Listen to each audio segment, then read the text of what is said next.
નવા બોરભાઠા સ્થિત તક્ષશિલા વિદ્યાલયમાં ધોરણ 10 અને ધોરણ 12ના વિદ્યાર્થીઓનો શુભેચ્છા સમારોહનું આયોજન કરવામાં આવ્યું હતું। આ કાર્યક્રમમાં મુખ્ય અતિથિ વિશેષ તરીકે જેપી આર્ટ્સ એન્ડ સાયન્સ કોલેજના પૂર્વ પ્રિન્સિપલ નીતિનભાઈ પટેલ સાહેબે ઉપસ્થિત રહી વિદ્યાર્થીઓને મોટિવેશન મળે એ માટે વક્તવ્ય આપી બાળકો પૂરા આત્મવિશ્વાસ, ઉત્સાહ અને મહેનતથી ખૂબ જ આગળ વધે એ માટે શુભેચ્છા આપી હતી। કારકિર્દીની શરૂઆતના તબક્કામાં શું ધ્યાનમાં રાખી આગળ વધવું તે પણ સમજાવ્યું હતું। ત્યારબાદ શાળામાં અભ્યાસ કરતા ધોરણ 10ની અને 12ના વિદ્યાર્થીઓએ શાળા સાથે જોડાયેલા પોતાના સંસ્મરણો યાદ કરી વાતાવરણને ગમગીન બનાવી દીધું હતું।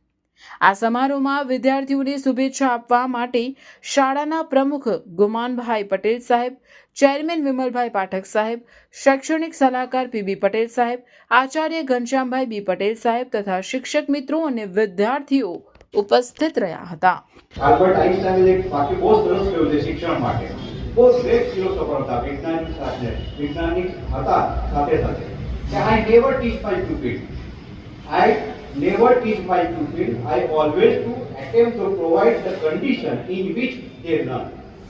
હું મારા વિદ્યાર્થીઓને ક્યારે ભણાવવાનો પ્રયત્ન કરતો નથી, પરંતુ એ ભણી શકે એવું વાતાવરણ ઊભું કરવાનો પ્રયત્ન કરું છું। અને આ વાતાવરણ તમને અહીંયા મળતું હોય એવું મને લાગી રહ્યું છે તમારા લોકોના પ્રતિભાવ પરથી, શિક્ષકોના પ્રતિભાવ પરથી। શિક્ષકો પણ એ જ પ્રકારે જે વાત કરી એના મને લાગે છે કે એક સરસ યોગ્ય વાત। મિત્રો યાદ રાખજો, અત્યારનો જમાનો જે કહ્યો ને મોડર્ન એરા, એઆઈનો જમાનો, ફિંગર ટિપ્સ પર બધું આવી ગયું।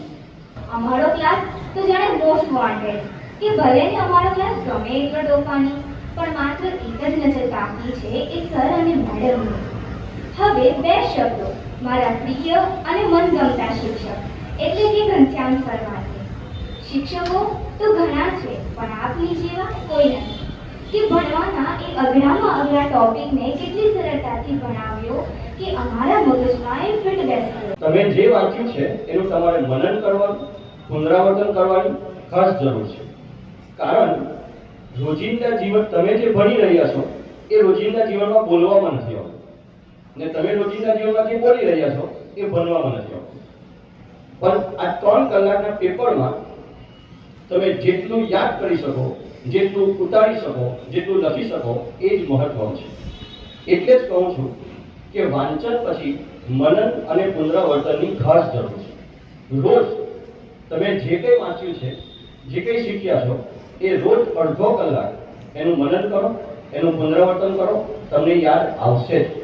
ધોરણ 10 માટે વિદાય ના કહેવાય, કારણ કે 10 માટે ફક્ત અને ફક્ત પરીક્ષા એટલા માટે છે કે એમણે સ્ટ્રીમ પસંદ કરવાનું છે, પ્રવાહ પસંદ કરવાનો છે, કેરિયર માટેની પરીક્ષા છે કે જો તમારી પરીક્ષામાં તમારા સારા ગુણ મળશે તો તમે સારી કોલેજમાં એડમિશન લેશો મળશો, અને સારી કોલેજમાં એડમિશન લેશો ત્યાંથી તમને જોબ પણ ઓફર થઈ શકે।